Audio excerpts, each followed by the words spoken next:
Hello friends, welcome to Mentors Academy once again. Today we will be dealing with UPSC GS2 PYQ analysis. అంటే UPSC PYQ analysis ఎందుకు చేయాలి sir అంటే చాలా important అండి. మీరు ఇప్పుడు మెయిన్స్ రాయబోతున్నారు. ఓ కొన్ని రోజుల్లో మెయిన్స్ ఉంది. 70 డేస్ ఆల్మోస్ట్ 75 డేస్ ఉంది. అదే మీరు 75 డేస్‌లో చేయాల్సింది ఏందంటే ఫస్ట్ మీరు ఇప్పుడు డైలమా ఇప్పుడు ఇంకా లేట్ చేయకండి. ప్రిపరేషన్ కంటిన్యూ చేయండి. స్టార్ట్ చేయండి. చేయని వాళ్ళు రిజల్ట్ కోసం వెయిట్ చేసుకుంటూ టైం వేస్ట్ చేయొద్దండి. రిజల్ట్ వచ్చేదేమో వస్తుంటది. మీ మీ వరకు మీరేం చేయాలి? ప్రిపరేషన్ చేయాలి అంతే. ఫోకస్ ఉండాలి. మన ఫోకస్ తగ్గకూడదు. కాబట్టి నేను ప్రతి పేపర్‌ది వీలైతే మాక్సిమం అన్ని పేపర్‌లది అనాలిసిస్ చేసి మీకు ఎలా నోట్స్ చేసుకోవాలి, ఎలా కన్సాలిడేట్ చేయాలి, పీవైక్యూ అనాలిసిస్ వల్ల మనకెంత హెల్ప్‌ఫుల్ అవుతుంది అనేది నేను చూసి అన్ని ఒక చోట కన్సాలిడేట్ చేసి పెట్టాను. మీకు హెల్ప్‌ఫుల్ అవుతుందని అనుకుంటున్నాను. Okay. Let's start. Once again welcome to Mentors Academy. Okay. Topic ఏంటి? సిలబస్‌లో టాపిక్ ఏమిచ్చాడు? జీఎస్2లో ఫస్ట్ టాపిక్ ఏంటి? హిస్టారికల్ అండర్‌పిన్నింగ్స్ అన్నాడు. Historical underpinnings and evolution. ఒకటే టాపిక్ కింద తీసుకోవాలి. Historical underpinnings and evolution. తర్వాత మీరు ఫస్ట్ ఆఫ్ ఆల్ మీకు ఒక యూనిట్‌లో ఎన్ని టాపిక్స్ ఉన్నాయి అనేది కూడా ఒక క్లారిటీ ఉండాలి. క్లారిటీ ఉంటే బెటర్. ఇదొక టాపిక్ అనుకుందాం. ఫ్యూచర్స్ ఏమున్నాయి? సిగ్నిఫికెంట్ ఫ్యూచర్స్ ఏమున్నాయి? అమెండ్మెంట్స్ ఏమన్నా రీసెంట్‌గా ఏమన్నా అమెండ్మెంట్స్ జరిగాయా? అది కూడా న్యూస్‌లో ఉంటాయి కదా! అది చూసుకోవాలి మీరు. దాని ఫీచర్స్ ఏంటి? దానివల్ల ఇంపాక్ట్ ఏమవుతుంది అనేది చూసుకోవాలి. సిగ్నిఫికెంట్ ప్రొవిజన్స్ ఏంటి? అండ్ బేసిక్ స్ట్రక్చర్ ఎప్పుడు ఇంపార్టెంట్ అండి. రికర్రెంట్ టాపిక్ ఎప్పుడు కరెంట్‌లో ఉంటుంది. ప్లస్ మీరు ప్రయారిటైజేషన్ చేయాలి. ప్రతి టాపిక్ చదువుకుంటూ వెళ్ళిపోకూడదు. ఇప్పుడు ఇన్ని టాపిక్స్ ఉన్నాయి. ఇందులో ఏది ఇంపార్టెంట్ నేను ప్రయారిటైజ్ చేశాను. మీకు మళ్ళీ వీడియో కన్క్లూజన్ ముందే చెప్పేస్తాను. తర్వాత అమెండ్మెంట్స్ ఏంటి? సిగ్నిఫికెంట్ ప్రొవిజన్స్ ఏంటి? బేసిక్ స్ట్రక్చర్ ఏంటి? బేసిక్ స్ట్రక్చర్ ఇంపార్టెంటా? ఇందులో కూడా మళ్ళీ మీరు ప్రయారిటైజ్ చేయాలి. ఎప్పుడు స్టార్ట్ చేయకముందు ఆల్రెడీ నోట్స్ చేసి పెట్టుకుంటే వెల్ అండ్ గుడ్. ఒకవేళ చేయకుంటే ప్రయారిటైజ్డ్ మేనర్‌లో ఎళ్ళండి. ఓకే. ఫస్ట్ ఈ యూనిట్‌లో ఏది ఒక క్వెషన్ పడొచ్చు మనకు. కన్ఫర్మ్‌గా క్వెషన్ పడతది అనేలాగా ఉండాలి. Okay. Basic structure very, very, very important. Okay. Number 2 amendment. ఇది చాలా చాలా ఇంపార్టెంట్. అమెండ్మెంట్స్ రీసెంట్‌గా డిజిటల్ డేటా ప్రొటెక్షన్ బిల్లు, వక్ఫ్ అమెండ్మెంట్ బిల్లు అది ఇంకా నడుస్తుంది కాబట్టి ఓకే. ఏదైతే కాంట్రోవర్సీ‌లో ఉన్నదో అది పక్కన పెట్టండి. ఏదైతే ఇంపార్టెంట్ అనిపిస్తదో ఓకే. ఇది అడగొచ్చు అనేది మీరు పాస్ట్ పీవైక్యూ అనాలిసిస్ అందుకే చేయాల్సింది. మీరు ప్రిపరేషన్ అట్లనే రాండమ్‌గా దూకిపోకూడదు. అట్లనే స్టార్ట్ చేసి ఒక్కసారి పీవైక్యూ అనాలిసిస్ చేస్తే మీకు ఒక క్లారిటీ వస్తుంది. ఓకే. అయితే నేను చేసి పెట్టాను అన్నీ. ఒక 10 ఇయర్స్‌ది మీకోసం అన్నీ ఒక చోట పెట్టి ఏ టాపిక్ నుంచి ఏమేమి అడిగాడు అన్నీ చేసి పెట్టేసాను. Okay. First number 1 question. What do you understand by the concept freedom of speech and expression అంటున్నాడు. Freedom of speech and expression ఎక్కడొస్తుంది? మనకు తెలుసు గదా! ఆర్టికల్ 19(1)ఏలో వస్తుంది. డైరెక్ట్‌గా అడిగేసాడు. కాన్సెప్ట్ చెప్పండి అంటున్నాడు. ఏంటి కాన్సెప్ట్ ఏంటి అసలు? అది ఎక్స్‌ప్లెయిన్ చేయాలి. ఫ్రీడమ్ ఆఫ్ స్పీచ్ ఎక్స్‌ప్రెషన్ అంటే ఇట్ ఈ it is the right to citizens to express and articulate freely hour opinions and ideas అని చెప్పి ఒక జనరలైజ్డ్ డెఫినిషన్. మీరు ఎలా ఉందో అలానే రాయాలి అని కూడా ఏం లేదు. జనరలైజ్డ్ వెర్షన్‌లో కూడా మీ ద్వారా ఒకవేళ పర్ఫెక్ట్‌గా అలానే కూర్చున్న ఎలాగైతే కాన్స్టిట్యూషన్‌లో ఉందో అలాగే రాయగలుగుతాము అంటే ఓకే. Well and good. లేదు మనకు ఆ టైంలో గుర్తు రావట్లేదు అంటే మీరు ఎక్కువ టైం వేస్ట్ చేయకుండా జనరలైజ్డ్ మేనర్‌లో కూడా రాసుకోవచ్చు. సరేనా? తర్వాత does it cover hate speech also? చూడండి క్వెషన్ బాగా అబ్జర్వ్ చేయండి first of all. First part of the question ఏమో what do you understand by the concept of freedom of speech and expression అంటున్నాడు. Second part of the question ఏమో does it cover hate speech also? ఇది కూడా address చేయాలి మీరు. Third part వచ్చేసి why do the films in India stand on a slightly different plane from other forms of expression? ఇది మీరు question చదవంగానే అర్థం చేసుకోవాలి. ఓకే. సినిమాల్లో ఏంటి ఓపెన్‌గా చూపిచ్చేస్తారు. ఫ్రీడమ్ ఆఫ్ ఎక్స్‌ప్రెషన్ ఎక్కువ ఉంటుంది. పొలిటీషియన్స్‌ని మరీ ఎక్స్‌ట్రీమ్‌గా బ్యూరోక్రాట్స్‌ని మరీ ఎక్స్‌ట్రీమ్‌గా చూపియడము. అంటే ఒక హీరోయిటిక్ వెర్షన్‌లో బ్యూరోక్రాట్స్‌ని చూపించడం ఎక్స్‌ట్రీమ్‌గా ఉంటది. పొలిటికల్ లీడర్స్‌ని కూడా ఎలా చూపిస్తారో అదే అంటే ఏం చెప్పాలనుకుంటున్నాడంటే సింపుల్‌గా మామూలుగా బయట ఫ్రీడమ్ ఆఫ్ ఎక్స్‌ప్రెషన్ ఎలా ఉంటుందో దాన్ని కంపేర్ చేసుకుంటే సినిమాల్లో ఎక్కువ ఉంటుంది అని చెప్తున్నాడు. అంటే why do the films stands reflect from other forms of expression? ఎందుకు అలా ఉంటుంది డిస్కస్ చేయండి అన్నాడు. Discuss keyword. మీరెప్పుడు కీవర్డ్స్ మీద ఫోకస్ చేయాలి. ఓకే. అంటే మీకేమర్థమైంది ఇప్పుడు? First part of the question వచ్చేసి ఇది కాన్సెప్ట్ ఏంటి? అది ఇంట్రడక్షన్ ఉండాలి. Freedom of speech comes under article 19(1)(a) ఇలా డీటెయిల్డ్‌గా మంచిగా రాస్తే. ఓకే. మీరన్నీ చెప్పారు. రైట్స్ ఉన్నాయి సిటిజన్స్‌కి ఎక్స్‌ప్రెస్ చేయడానికి, ఆర్టిక్యులేట్ చేయడానికి ఒపీనియన్స్, ఐడియాస్ రైట్స్ అది సిటిజన్స్‌కి ఇచ్చిన రైట్స్ అని చెప్తున్నారు. కానీ మళ్ళీ ఇంట్రడక్షన్లో but it is not an absolute rights, it has its own limitations అని చెప్పి 19 Clause 2లో చెప్తున్నారు కదా, అది మీరు మెన్షన్ చేయాలి. అదే కొంచెం డిఫరెంట్గా, అదే డిఫరెంట్ చేస్తుంది. మనం రాసే దాంట్లో ఒక ½ మార్క్ కొంచెం డిఫర్ చేసినా కూడా ఎగ్జామ్ ఇట్లా క్లియర్ అయిపోతుంది. కాబట్టి ఇది ఫస్ట్ క్వశ్చన్, ఫండమెంటల్ రైట్స్ కింద వస్తుంది. ఇది కూడా అబ్జర్వ్ చేయండి. నేను ఎందుకు ఇట్లా బాక్స్ పెట్టి సెపరేట్గా పెట్టాను అంటే, మీరు అబ్జర్వేషన్ కోసం ఒక ఏ టాపిక్ ఇంపార్టెంట్ ఉంది, ఇన్ని టాపిక్స్ ఉన్నాయి కదా, ఇందులో ఏది ఇంపార్టెంట్ ఉంది అని చెప్పడానికి అనమాట. Okay, does the right to clean environment entire legal regulations on burning crackers during Diwali, right to clean environment మళ్ళీ ఫండమెంటల్ రైట్. అబ్జర్వ్ చేయాలి. ఓకే, తర్వాత first part of the question ఇది. Second part, discuss in the light of the Article 21 of the constitution and judgements. In light of the Article 21 of the constitution and judgements. Question keywords మీద క్వశ్చన్ని మీరు first exam రాయకముందు, start చేయకముందు క్వశ్చన్ని 1 to 2 3 times చదవండి. వీళ్ళ time ఫాస్ట్గా ఉంటాయి, కనీసం 2 సార్లు చదివి అటెంప్ట్ చేయడానికి ట్రై చేయండి. ఎందుకంటే క్వశ్చన్స్లోనే ట్విస్ట్లు ఉంటాయి కొన్ని, వాళ్ళు ఏం ఎక్స్పెక్ట్ చేస్తున్నారు అనేది తెలుస్తుంది. మీరు ఒక్కసారి చదివి స్టార్ట్ చేసేసారు అనుకోండి, మీకు ఏం డేటా వస్తే అదే అక్కడ డంప్ చేయకూడదు. క్వశ్చన్ చదివి ఏం ఎక్స్పెక్ట్ చేస్తున్నాడు, ఓకే ఇది అడుగుతున్నాడు, మనం దాన్ని బట్టి రాయాలన్నమాట. Okay, judgements of the apex court in this regard. It's all about right to clean environment, దాని legal regulations on burning crackers during Diwali ఏంటి, తర్వాత లీగల్ రెగ్యులేషన్స్ ఏమున్నాయి, కీవర్డ్, ఇలా కీవర్డ్స్ మీద ఖచ్చితంగా ఫోకస్ చేయాలి. తర్వాత discuss in light of the Article 21 of the కాన్స్టిట్యూషన్లో, ఇన్ లైట్ ఆఫ్ ద 21 అంటున్నాడు, ఇక్కడ పాజిటివ్స్ రాయాలి, నెగిటివ్స్ రాయాలి. ఓకే, పాజిటివ్స్ అంటే ఏంటి, Article 21 ఆఫ్ ద కాన్స్టిట్యూషన్లో రైట్ టు క్లీన్ ఎన్వైర్న్మెంట్ ఉండాలని చెప్పి ఉంది, అది జడ్జ్మెంట్స్ ఏమన్నా ఉంటే అది కోట్ చేయాలి. తర్వాత and judgements of the apex court in this regard అంటున్నాడు. లీగల్ రెగ్యులేషన్స్, నెగిటివ్స్ ఏం రాస్తాము, లీగల్ రెగ్యులేషన్స్ ఉన్నాయి, దాని మీద బార్ ఉంది, డైరెక్ట్గా మీరు క్లీన్ ఎన్వైర్న్మెంట్ ఉంది కానీ కొన్ని చోట్ల అప్లికబుల్ కాదు, అది రాస్తాము. దాన్ని బట్టి క్వశ్చన్ని బట్టి రాయాలి, ఏదైనా గుర్తుపెట్టుకోండి. Number 3, khap panchayats have been in the news for functioning as. ఇది కూడా ఫండమెంటల్ రైట్స్లో వస్తుంది, కొంచెం జాగ్రత్తగా చూసుకోండి. ఫండమెంటల్ రైట్స్ చాలా ఇంపార్టెంట్, అదే ఫోకస్ చేయడానికి బాక్స్ వేసి పెట్టాను మీకు సపరేట్గా. Khap panchayats have been in the news for functioning as extra constitutional authorities often delivering pronouncement amounting to human rights violations. మీరు వెబ్ సిరీస్లలో ఏదన్నా దాంట్లో చూసింటారు, ఖాప్ పంచాయత్స్ డైరెక్ట్గా సినిమాల్లో కూడా చూసింటారు, జడ్జ్మెంట్ డిసైడ్ చేసేస్తారు. క్యాస్ట్ రిలేటెడ్ ఇష్యూస్లో కానీ, మ్యారేజ్ వేరే క్యాస్ట్ నుంచి వేరే వాళ్ళు చేసుకుంటే ఖాప్ పంచాయత్స్ కూర్చొని డిసైడ్ చేసేయడము, అది కోర్టులకు వెళ్ళి జరగడం చాలా జరిగాయి అనమాట. అందుకే ఆ క్వశ్చన్, అది చాలా రికర్రెంట్ టాపిక్, గుర్తుపెట్టుకోండి. Discuss critically the actions taken by legislative, executive and judiciary. ఈ 3 ఏం యాక్షన్స్ తీసుకున్నాయి ఖాప్ పంచాయత్స్కి అగెన్స్ట్గా అని అడుగుతున్నాడు. Simple question, to set the things in this regard. అయితే లెజిస్లేటివ్ ఒక హెడ్డింగ్ పెట్టాలి మీరు, first heading, second heading executive, third heading judiciary. బాడీలో ఇంట్రడక్షన్ ఏం చేస్తారు, Khap panchayats have been in the news for functioning as extra constitutional authorities. Yes, what does it means Khap panchayat అంటే ఏంటి రాసుకుంటే వెళ్ళిపోతారు, ఫస్ట్ ఇంట్రడక్షన్. తర్వాత why they are often functioning as extra constitutional authorities. మీ దగ్గర ఏమైనా ఎగ్జాంపుల్స్ ఉన్నా, మీరు ఎక్కడైనా చూసినా, విన్నా, న్యూస్ పేపర్లో డేటా కలెక్ట్ చేసినా, అది ఒక ఎగ్జాంపుల్ ఇక్కడ కోట్ చేశారనుకోండి. ఇంట్రడక్షన్లో డేటా వేయడం అంటే ఇదే. ఇంకా వాడు ఫస్ట్లోనే ఇంట్రడక్షన్లోనే చెప్పాడు కాబట్టి ఇంట్రడక్షన్లో డేటా వేసేస్తారు మీరు. తర్వాత of and delivering pronouncement amounting to human rights violations. ఇది హ్యూమన్ రైట్స్ వయలేషన్స్ ఎలా అవుతున్నాయి అనేది ఇక్కడే చెప్పుకుంటూ వస్తారనమాట.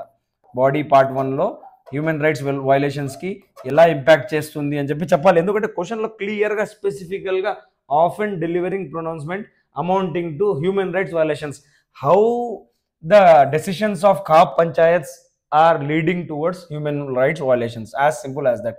అలాంటి ఒక హెడ్డింగ్ పెట్టేసి హ్యూమన్ రైట్స్ వయలేషన్స్ అని చెప్పి దాని కింద ఒక 2 to 3 points క్వశ్చన్ చాలా పెద్దగా ఉంది, 12.5 మార్క్సే. మళ్ళీ మీరు బాడీలో లెజిస్లేటివ్ పార్ట్ వాళ్ళు ఏం తీసుకున్నారు అంతా రాసుకుంటూ రావాలి. ప్లస్ ఫ్లో చార్ట్ విధానంలో రాయండి. బాడీలో అక్కడ రాసేసిన తర్వాత మళ్ళీ లెజిస్లేటివ్ మెజర్స్ ఏమేమి తీసుకున్నారు 1, 2, 3, ఎగ్జిక్యూటివ్ మెజర్స్ ఏమేమి తీసుకున్నారు 1, 2, 3, జ్యుడిషియరీ దాని రిలేటెడ్ ఏమేమి ఉంది, జడ్జిమెంట్స్ స్పెసిఫికల్గా డేటా ఇక్కడ ఉండాలి, ఇక్కడ డంప్ చేయాలి డేటా. ఓకే, తర్వాత 4th question, discuss the possible factors that inhibit from enacting for its citizens a uniform civil code. Simple, nothing but simple, ఎప్పుడు న్యూస్లో ఉండే topic, recurrent topic. Uniform civil code ఎక్కడ వస్తుంది? ఆర్టికల్ 44, మీకు తెలిసే ఉంటుంది. ఆర్టికల్ 44 కింద వస్తుంది.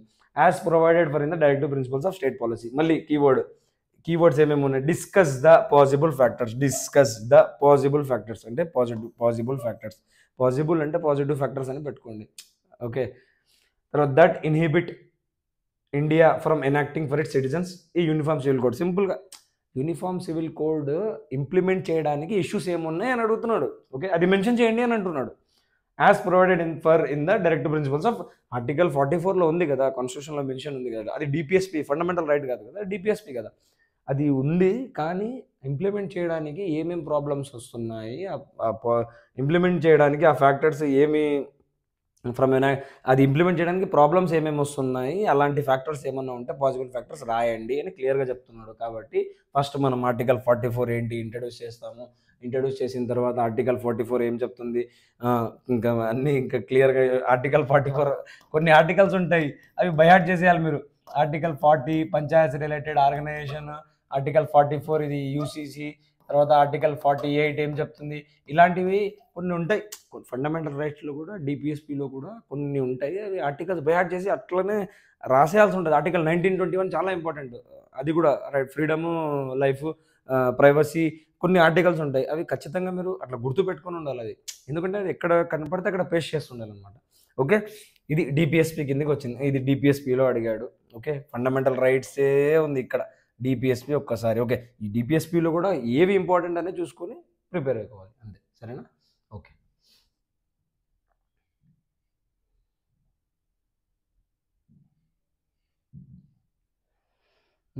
నెక్స్ట్ ఏముంది? నెక్స్ట్ క్వశ్చన్ సిగ్నిఫికెంట్ ఫీచర్స్ అంటున్నాం కదా.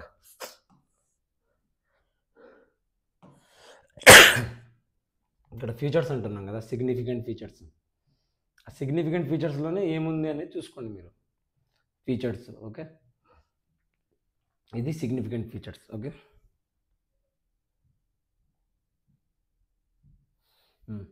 ఇప్పుడు సిగ్నిఫికెంట్ ఫీచర్స్లో ఇంకా మిగతా క్వశ్చన్స్ ఏమున్నాయి ఒకసారి జాగ్రత్తగా చూద్దాము. Okay, discuss each adjective. Okay,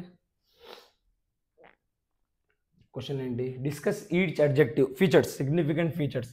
ఇది గుర్తుపెట్టుకోండి, ఫీచర్స్, సిగ్నిఫికెంట్ ఫీచర్స్లో వచ్చింది ఆ question. Discuss each adjective attached to the word republic. Okay, in preamble. It's all about preamble. రేర్గా అడుగుతాడండి ప్రియాంబుల్. దాని అది సెకండ్ లేదా థర్డ్ ప్రయారిటీ. నేను చెప్పాను కదా ప్రయారిటైజ్ చేయాలి అని. అది సెకండ్ లేదా థర్డ్లో పెట్టండి దాన్ని. ఫస్ట్ ఇంపార్టెంట్ టాపిక్స్ అన్ని కంప్లీట్ చేసిన తర్వాత దానికి రావచ్చు. సరేనా? Are they defendable in the present circumstances. Republic అనే వర్డ్ ప్రజెంట్ సర్కమ్స్టాన్సెస్లో డిఫెండబుల్ అంటున్నాడు. సోషలిస్ట్, సెక్యులర్, ఇంటెగ్రిటీ 3 యాడ్ చేశారు కదా 42nd కాన్స్టిట్యూషన్ అమెండ్మెంట్ యాక్ట్ ద్వారా. ఆ 3 ఎలా యాడ్ చేయడం వల్ల ఏమేమి ఉన్నాయి అనేది ఆ వర్డింగ్ మీద మీరు. ఇప్పుడు రిపబ్లిక్ అడిగాడు, సోషలిస్ట్, సెక్యులర్ ఎక్కువ నడుస్తుంది, న్యూస్లో ఉంది. సోషలిస్ట్, సెక్యులర్ ఈ 2 వర్డ్స్ మీద ఏమైనా క్వశ్చన్ వచ్చే ఛాన్సెస్ ఉంటాయి, ఒకసారి చూసుకోండి.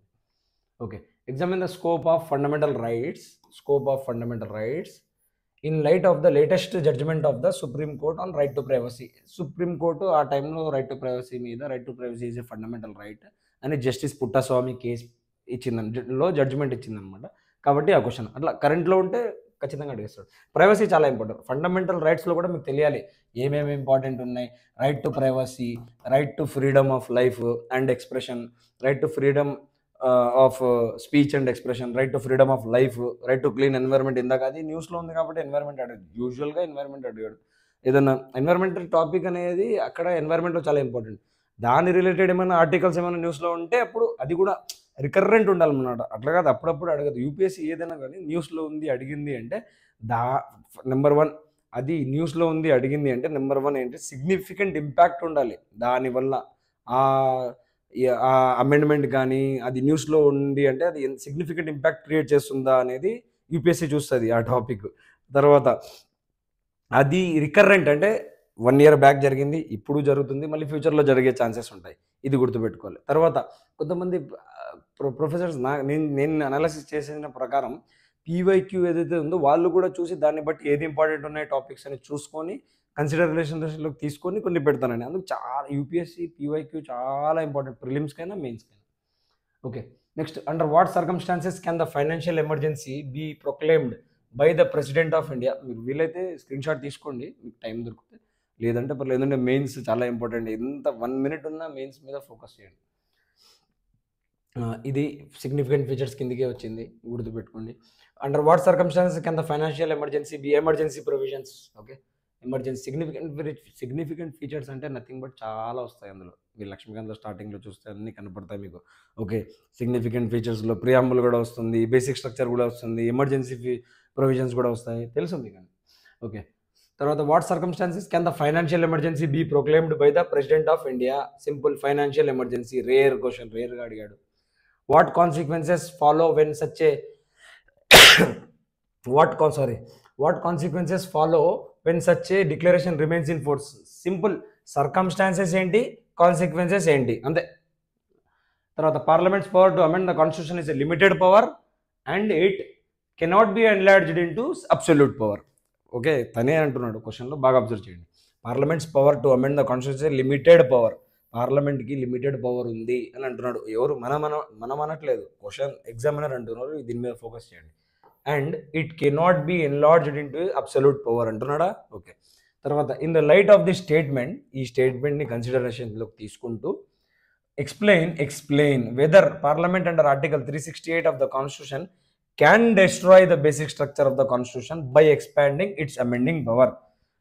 ఏంటి మనకే అడుగుతున్నాడు, can destroy the basic structure అని అడుగుతున్నాడు. ఫస్ట్లో ఏమో ఏం చెప్పినాడు, parliaments power to amend the constitution limited power అంటున్నాడు. మనకు ఒక హింట్ కూడా ఇచ్చాడు. బేసిక్ స్ట్రక్చర్ అని డైరెక్ట్గా చెప్పకుండా ఫస్ట్ స్టేట్మెంట్లో ఒక హింట్ ఇచ్చాడు అనమాట. And it cannot B enlarge into absolute power, అది మనకు తెలుసు. రిస్ట్రిక్షన్స్ ఉంటాయి పార్లమెంట్కి, జ్యుడిషియల్ రివ్యూ ఉంటుంది. ఓకే, అది తెలుసు. In light of this statement article 13, 226 అక్కడ, 32 ఇక్కడ ఫండమెంటల్ రైట్స్కి సుప్రీంకోర్టులో, 226 హైకోర్టు, తెలుసు అది. Parliament under article 368 of the constitution can destroy the basic structure of the constitution by expanding its amending power. First part of the question వచ్చేసి simple introduction, parliament's amending power గురించి ఏమని చెప్తారు, to amend. ఎందుకంటే parliament amending power మీదనే కదా మాట్లాడుతుంది మొత్తము. Basic structure expand, parliament basic స్ట్రక్చర్ని డిస్ట్రాయ్ చేసి ఎక్స్పాండ్ చేసుకోవచ్చు ఆ స్కోప్ అని సెకండ్ స్టేట్మెంట్ చెప్తున్నాడు. అదే ఓవరాల్గా పార్లమెంట్ పవర్ అంటే సోవరెనిటీ, కాన్స్టిట్యూషన్ మీద ఏముంది అనేది ఇంట్రొడ్యూస్ చేసుకుంటూ వెళ్ళాలి. ఇంట్రడక్షన్లో కూడా ఎందుకు చెప్తున్నా అంటే క్వశ్చన్కి ఇంట్రడక్షన్ చాలా ఇంపార్టెంట్. ఎగ్జామినరు మీరు ఇంట్రడక్షన్ ఎలా రాశారు, కన్క్లూజన్ ఎలా రాశారు, ఈ రెండు ఖచ్చితంగా చూస్తాడనమాట. ఈ రెండుకే 1.5 పడవచ్చు. అంటే యావరేజ్గా మాట అంటున్నా, 1.5. ఆ రెండు క్వశ్చన్, ఆ రెండు దానికి మీకు మంచి మార్క్స్ వచ్చే ఛాన్సెస్ ఉంటాయి. అందుకే అన్ని ఒక చోట ఇంట్రడక్షన్లు, కన్క్లూజన్లు రెడీ చేసి పెట్టుకోండి. టాపిక్స్ అనగానే ఫస్ట్ బేసిక్ స్ట్రక్చర్ అనగానే మీ దగ్గర ఒక ఇంట్రడక్షన్ ఉండాలి మంచిది. ఒక జడ్జ్మెంట్ పిఎన్ భగవతి కేసులో వచ్చింది, ఒక ఇంట్రడక్షన్, మంచి ఇంట్రడక్షన్ ఉండాలన్నమాట ఎక్కడ ఏముంది. తర్వాత whether under parliament under article 3 can be parliament's power to amend the constitution limited power. Okay, ఎందుకు లిమిటెడ్ పవర్ ఉందనేది ఎక్స్ప్లెయిన్ చేయాలి. And it cannot B enlarge into absolute power. Absolute power ఎందుకు కాదు అనేది కూడా చెప్పాలి మనం. వీలైతే ముందు నుంచి తీసుకొని రావాల్సిందే, ఏకే గోపాలన్ కేసు నుంచి అక్కడ ఏం జరిగింది, ఇంకా మేము అన్నీ తెలుసు. 24th 25th తర్వాత అమెండ్మెంట్స్, తర్వాత 1973 బేసిక్ స్ట్రక్చర్ని అమెండ్ చేయలేరు, కేశవానంద భారతి కేసు, ఆ తర్వాత మినర్వా మిల్స్ కేసులో 1980లో ఏం జరిగింది, సుప్రీంకోర్టు ఏం చెప్పింది, అన్నీ ఒక ఆర్డర్లో రాసుకుంటూ వస్తే బెటర్. తర్వాత can destroy the basic structure of the constitution by expanding its amending power. Whether parliament under article 368 of the constitution can destroy the basic structure of the constitution, cannot. అదే supreme court చెప్పేసింది. Now present status ఏంది, it cannot. But కావాలని మనల్ని confuse చేయడానికి question అడుగుతున్నాడు. అందుకే ప్రశాంతంగా ఉంటే ఆ క్వశ్చన్ ఏం 2 సార్లు 3 సార్లు చదివితే అందుకే అర్థమవుతుంది. ఓకే, మనం ఏం అడుగుతున్నాడు, ఏం చెప్తున్నాడు తెలిసిందే. జనరల్గా ఇప్పుడు ప్రజెంట్ స్టేటస్ ఏంది, సుప్రీంకోర్టు కెనాట్ అమెండ్, ఎంత తనకి ఇష్టం వచ్చినట్లు అమెండ్ చేసుకోవడానికి లేదు, లిమిటేషన్స్ ఉన్నాయి, బేసిక్ స్ట్రక్చర్ అనేది ఉంది. సుప్రీంకోర్టు చెప్పుకుంటూ పార్లమెంట్ కెనాట్ అమెండ్ కాన్స్టిట్యూషన్ ఇష్టం వచ్చినట్లు చేసేయడానికి లేదు. సుప్రీంకోర్టు జ్యుడిషియల్ రివ్యూ అనే కాన్సెప్ట్లో బేసిక్ స్ట్రక్చర్ని తీసుకొచ్చింది కేశవానంద భారతిలో. అప్పటి నుంచి కొన్ని లిమిటేషన్స్ ఉన్నాయి. అది కూడా బేసిక్ స్ట్రక్చర్ అనేది ఎవరు చెప్తున్నారు, సుప్రీంకోర్టు డిసైడ్ చేసి ఎప్పుడప్పుడు ఎవాల్వ్ చేసుకుంటూ వచ్చింది. ఒక్కొక్క కేసులో case by case difference. Okay, తర్వాత అయిపోయింది. నెక్స్ట్ ఏంటి, constitutional morality is rooted in the constitution itself. ఎవల్యూషన్లో చెప్తున్నాడు ఇది. ఎవల్యూషన్ చూసుకోండి మీరు, ఎవల్యూషన్లో ఏం చెప్తున్నాడు అనేది కూడా ఇంపార్టెంట్ అనమాట. Constitutional morality is rooted in the constitution it self and is founded on it's essential facets. Okay, constitutional morality అనే కాన్సెప్ట్ మీద అడిగాడు, గుర్తుపెట్టుకోవాలి. ఇంట్రడక్షన్ ఏమి ఉండాలి, చెప్పాల్సిన అవసరం లేదు, ఇప్పటికీ మీకు అర్థమైపోయింది. Explain the doctrine of constitutional morality with the help of relevant judicial decisions. ఇక్కడ డేటా ఉండాలి, జడ్జ్మెంట్స్ ఉండాలి. కాన్స్టిట్యూషనల్ మొరాలిటీ రిలేటెడ్ ఎప్పుడు అడిగాడు? 2021లో అడిగాడు. ఆ టైంలో ఏం నడిచింది, ఆ టైంలో న్యూస్లో ఏముంది, అందుకే కరెంట్లో ఉన్నట్టు ఒక కన్నేసి ఉంచాలన్నమాట ప్రతి టాపిక్ ఏదైనా కరెంట్లో ఉంటే. Constitutional morality is rooted in the constitution it self చెప్తున్నాడు మనోడే, and is founded on it's essential facets. Okay, దేని మీద ఫౌండ్ అయి ఉంది? Explain the doctrine of constitutional morality అంటే ఏంటి? With the help of relevant judicial decision. సింపుల్గా అడిగాడు, 10 మార్కరే కదా, సింపుల్గా. అంటే 10 మార్కర్ అంటే కొంచెం లిమిటెడ్గా రాసుకోవచ్చు. The most significant achievement of modern law in India is the constitutionalisation of environmental problems. అర్థమైందా? మోడర్న్ లా ఏంటి ఇండియాలో అంటే constitutionalisation of environmental problems by the supreme court. అంటే సుప్రీంకోర్టు డిసైడ్ చేసేస్తుంది కదా చాలా వరకు. అంటే మీరు ఎగ్జాంపుల్ తీసుకోండి, విశాఖ గైడ్లైన్స్, సెక్షువల్ హరాస్మెంట్ కేసులో విశాఖ గైడ్లైన్స్ రావడము, ఉమెన్ రిలేటెడ్, ఎన్వైర్మెంట్ రిలేటెడ్, ఇట్లా రైట్ టు క్లీన్ ఎన్వైర్మెంట్ అనేది ఫండమెంటల్ రైట్ అని చెప్తుంది. Children related, adoption related supreme court చెప్తుంది కదా. అంటే ఏదైనా జరుగుతుంది అంటే జనాలు ఏం చేస్తారు, ఏదైనా ఇష్యూ ఉంది అంటే సుప్రీంకోర్టుకి వెళ్తారు. ఎందుకు లెజిస్లేషన్ ఉండదు, దాని మీద లా ఉండదు, ప్రాపర్గా ఏమీ ఉండదు, ఎగ్జిక్యూటివ్ ఆర్డర్స్ కూడా ఉండవు. సుప్రీంకోర్టు ఏంటి, ఆర్డర్ ఇస్తుంది. ఏదైనా ఆర్డర్ ఇస్తే దాన్ని ఫాలో చేయడానికి లెజిస్లేషన్ తీసుకొస్తారు, లేదా ఎగ్జిక్యూటివ్ ఆర్డర్స్, ప్రెసిడెన్షియల్ ఆర్డర్స్ అప్పుడప్పుడు తీసుకొచ్చి చేస్తారు. ఓకే, అట్లా ఉంది. Environmental by the discuss this statement with the help of relevant case laws. మళ్ళీ ఇది జుడిషియరీ, అందుకే జుడిషియరీని బేస్ చేసుకొని పాలిటీలో ఒక 2-3 క్వశ్చన్స్ వస్తాయి. జుడిషియరీ మీద స్పెసిఫిక్గా కన్నేసి ఉంచండి. జడ్జిమెంట్స్ చాలా ఇంపార్టెంట్. ఇప్పుడు ప్రజెంట్ ఏదైనా జడ్జిమెంట్స్ ఇచ్చారా లాస్ట్ ఇయర్ నుంచి, 1 ఇయర్ చాలు. 1 ఇయర్ అంటే రికరెంట్ ఉంటే అది మనకు అర్థమైపోతుంది, ఇది ఖచ్చితంగా ఇంపార్టెంట్ ఉంటుంది అని. ఓకే, తర్వాత right of movement and residency. ఏంటి right of movement? Fundamental right. Simple. Throughout the territory of India are freely available to the Indian citizens but these rights are not absolute. ఇందాకే చెప్పాను మీకు, absolute ఉండవు fundamental rights, దానికి కూడా కొన్ని limitations ఉంటాయి. Okay, comment అన్నాడు, ఇది చూసుకోండి. The constitution of India is a living instrument. Yes, obviously it is a living instrument with capabilities of enormous dynamism. Enormous dynamism అంటే ఫ్లెక్సిబిలిటీ ఉంది.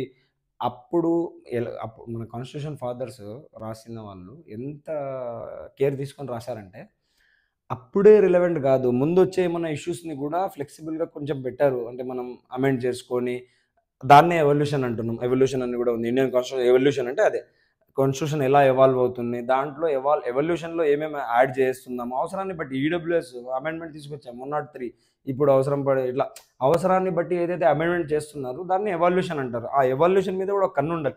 సిలబస్లో ఇచ్చాడు అంటే మీకు చూడండి, ఎవాల్యూషన్, ఇది evaluation రిలేటెడే.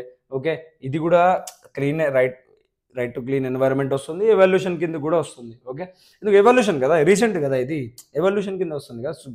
Indian constitution historical features evolution అంటున్నాడంటే ఎవల్యూషన్ కిందకి వస్తుంది. కరెంట్, ఇది డైనమిక్ టాపిక్స్ కొన్ని ఉంటాయి. ఎమర్జెన్సీ ప్రొవిజన్స్ ఫిక్స్, అది బేసిక్ స్ట్రక్చర్ ఫిక్స్, స్టాటిక్, అది దాండి కరెంట్లో ఏమైనా టచ్ చేసి అడుగుతాడు. కానీ ఎవల్యూషన్ అనేది మొత్తం డైనమిక్ ఉంటుంది maximum. Okay, right of movement and residence throughout the territory of. Syllabus మీకు అర్థం అవ్వాలని చెప్పి ఇది మాటిమాటికి చెప్తుంది, ఎందుకంటే చదివే విధానం మారిపోతుంది.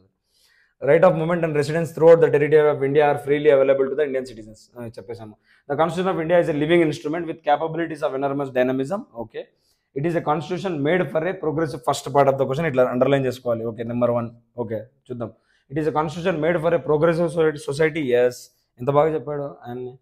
తర్వాత ఇల్లస్ట్రేట్ అంటే with data, illustrate, justify.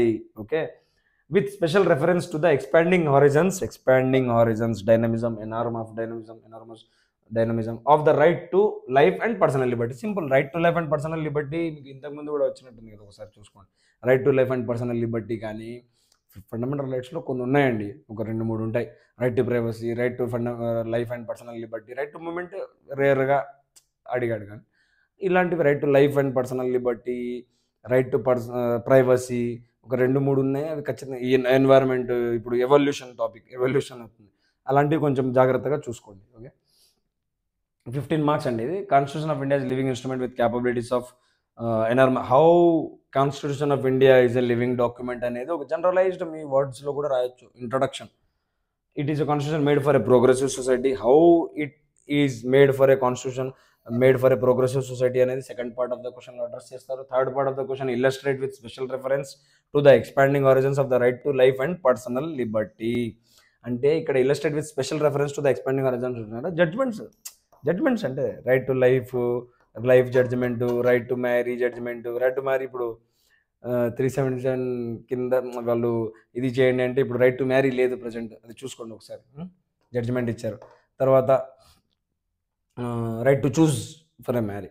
Okay, తర్వాత ఇలాంటివి ఏమైతే ఉన్నాయో రైట్ టు ప్రైవసీ, ఇవన్నీ రాసుకుంటూ రావాలన్నమాట. ఎక్స్పాండింగ్ ఆరిజిన్స్ అంటే simple justice Puttaswamy right to privacy. ఎలా మీరు బుల్లెట్ పాయింట్స్లో ఎంత నీట్గా తక్కువ దాంట్లో రాస్తే జిఎస్లో అంత ఆన్సర్స్ అంత మార్క్స్ అన్ని మార్క్స్ పడతాయి అనమాట. ఖచ్చితంగా పడతాయి. ఎలా పడతాయి? బుల్లెట్ పాయింట్స్లో సింపుల్ ఒక పాయింట్ రాసి ఒక జస్టిఫికేషన్, ఒక పాయింట్ రాసి ఒక జస్టిఫికేషన్, అట్లా ఒక 5 పాయింట్స్కి 3 జస్టిఫై చేసినా కూడా చాలు. ఓకే,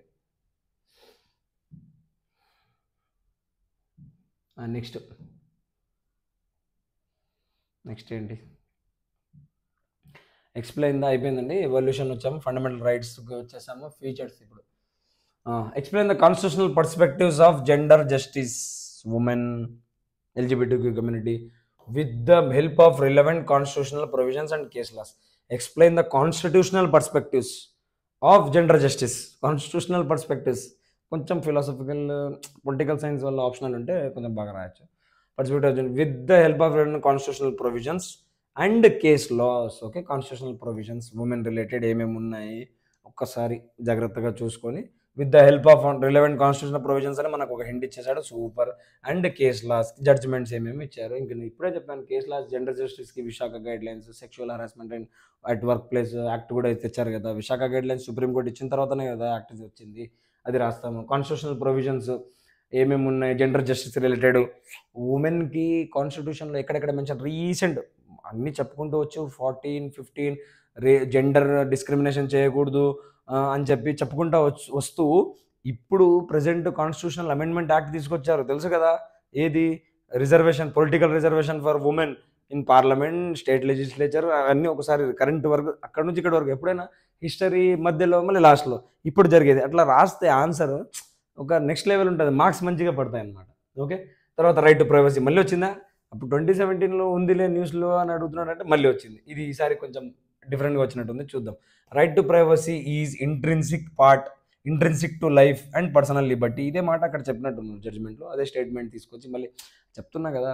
రికరెంట్ టాపిక్స్ కొన్ని ఉంటాయి, అవి ఫోకస్ చేయాలి. ఫస్ట్ స్టాటిక్ ఏంటి, కరెంట్లో ఏముంది, రికరెంట్ టాపిక్స్ ఏమున్నాయి, ఈ 3 మీద ఫోకస్ చేస్తే మెయిన్స్ ఈజీగా ఉంటుంది. Right to privacy is intrinsic to right life and personal Liberty and is inherently protected under article 21 of the constitution. Article 21 right to privacy చెప్పాం కదా, మాట్లాడాం కదా. Okay, explain in this reference, discuss the law relating to DNA testing of child in the womb to establish it's paternity. ఎందుకు వచ్చింది ఇది DNA testing అనేది? ఇప్పుడు for example రీసెంట్లో ఇది న్యూస్లో కూడా ఉన్నింది, సుప్రీంకోర్టు కూడా మీరు డిఎన్ఏ టెస్టింగ్ చేసేటప్పుడు చైల్డ్, ఇప్పుడు డిఎన్ఏ టెస్టింగ్ ఎందుకు చేస్తారు జనరల్గా? ఫాదర్ ఎవరు తెలుసుకోవడానికే కదా, అది న్యూస్లో నడుస్తుంది. రాజస్థాన్ హైకోర్టు కూడా ఇంతకుముందు జడ్జిమెంట్ ఇచ్చింది, ఏమని, మీరు రేరెస్ట్ కేసెస్లో వాడండి దీన్ని, ఓకే, డిఎన్ఏ టెస్టింగ్ని, రైట్ టు ప్రైవసీ హనన్ కాకుండా చూసుకోండి అని చెప్పిందనమాట రాజస్థాన్ హైకోర్టు. కేరళ హైకోర్టు కూడా దాని గురించి మాట్లాడింది. సుప్రీంకోర్టు జడ్జిమెంట్ రీసెంట్ కూడా దాని మీద ఉంది, మీరు జాగ్రత్తగా చేయండి ఇది అని. కాబట్టి ఇది న్యూస్లో రికరెంట్, ఇదే చెప్పాను, recurrent topic. Focus. Right to privacy is intrinsic to life and personal and is inherently protected under article 21 of the constitution. Explain, మళ్ళీ explain, keyword explain. In this reference discuss the law relating to DNA testing of child in the womb to establish its paternity. అంటే introduction ఏముండాలి, ఇప్పటి వరకు మీకు అర్థమై ఉంటుంది. అర్థం కాకపోతే డైలీ చూస్తూ ఉండండి, నెక్స్ట్ ఇంకా వీడియోస్ వస్తుంటాయి. నెక్స్ట్ నేను మీ ఎగ్జామ్ అయ్యే వరకు నేను ఫుల్ సపోర్ట్ ఇస్తానండి. మీరు దాని గురించి ఏమి టెన్షన్ తీసుకోకుండా ప్రశాంతంగా ఉండండి. ప్లస్ నా వల్ల అయ్యేంత వరకు నేను చేస్తాను. ఓకే, ఎక్స్‌ప్లెయిన్ అన్నాడు. ఈ కీవర్డ్స్ మీద ఫోకస్ చేయండి. మెల్లిమెల్లిగా మీకే అర్థమైపోతుంది. నెక్స్ట్ ఏం చెప్పబోతుంది. అంటే ఒక్కొక్కటి ఇప్పుడు ఒకటే రోజు అన్నీ తెలుసుకోవాలని ఏం లేదు. మెల్లిగా మెల్లిగా తెలుసుకుంటారు. ప్లస్ నేను చెప్పేదేంటంటే ఒక రోజు కూడా ఇప్పటి నుంచి వేస్ట్ చేయకుండా ఫోకస్డ్‌గా ప్రిపరేషన్ చేసి ఇలా అన్ని పీవైక్యూని అనలైజ్ చేసి పీవైక్యూ 30-40% రిపిటేషన్ ఉంటది. మీరు అబ్జర్వ్ చేయండి. అబ్జర్వ్ చేస్తే తెలుస్తది. 10 ఇయర్స్ చాలు. ఫస్ట్ 10 ఇయర్స్ మీరు చేసినారంటే గ్రేట్. ఇంకా వెనక్కి వెళ్తానంటే ఇంక టైం ఉంటే చేయొచ్చు. లేదంటే 10 ఇయర్స్ ఈజ్ ఇనఫ్. నన్ను అడిగితే 10 years is more than enough అనమాట. ఓకే. 10 ఇయర్స్ చూసుకున్నా మీకు ఒక ఐడియా వచ్చేస్తుంది. ఓకే. ఏం అడిగాడు, ఇంకా ఏం అడగొచ్చు, మీకు క్లారిటీ వస్తది. పాస్ట్‌లో ఏం అడిగాడు, రికరెంట్ టాపిక్స్ ఎలా అడుగుతున్నాడు, మళ్ళీ మీరే ఒక క్వెషన్ ఇంట్యూషన్ చేసుకోవాలనమాట. 2025 మెయిన్స్ రాస్తున్నారు అంటే, ప్రిలిమ్స్ క్వాలిఫై అయ్యారంటే మీ దగ్గర నాలెడ్జ్ చాలా బాగా ఉంటుంది కాబట్టి మీరేం చేయాలి, మెయిన్స్‌కి 2025లో ఇన్ని పీవైక్యూ ఇలా ఉంది కాబట్టి 2025లో ఏం అడగొచ్చు అని మీది ఒక క్వెషన్ ఉండాలన్నమాట. వీలైతే నేను కూడా ఇస్తూ ఉంటాను. ఏం అడగొచ్చు, ప్రిడిక్టెడ్ క్వెషన్స్ అని చెప్పి ఇస్తాను. మీరు కూడా బ్రెయిన్ స్టార్మ్ చేయాలన్నమాట. చేసి ఒక చోట అన్ని దాని రిలేటెడ్ కంటెంట్, కరెంట్‌లో ఏముంది, స్టాటిక్ ఏంటి, కరెంట్‌లో ఏంటి, రికరెంట్ టాపిక్స్ ఏంటి, ఇవన్నీ చూసుకొని ప్రిపేర్ అవుతూ ఉండాలి. All the best once again. Thank you so much for visiting mentors academy. Thank you so much. Please like, share and subscribe. Thank you so much. Signing off.